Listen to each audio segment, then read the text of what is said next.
Nagsagawa ng bloodletting activity ang Provincial Police Strategy Management Unit.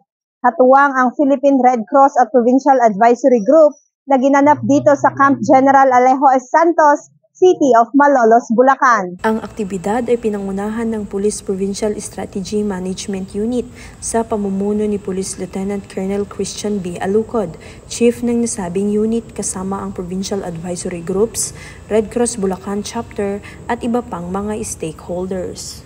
Ito ay may temang Save Life, Be a Hero na may tinatayang 200 voluntaryong donors ang matagumpay na nakapasa sa proseso ng screening at nakamit ang mga pamantayan sa kwalifikasyon na itinakda ng Philippine Red Cross. Ngayon po, nagkakaroon tayo ngayon ng bloodletting activity in partnership with the Bulacan Red Cross para sa isang layunin na makatulong din po sa ating mga personnel, especially that hindi po natin napapansin kung kumukuha tayo nagre-request tayo ng mga blood donations na napakahirap po. So, the advisory group in partnership with the PSMU and the other advisory group from the municipalities and the provincial come up with this activity para yung mga personnel natin na nangangailangan just in case ng emergency ay madali nating malapitan itong Red Cross po.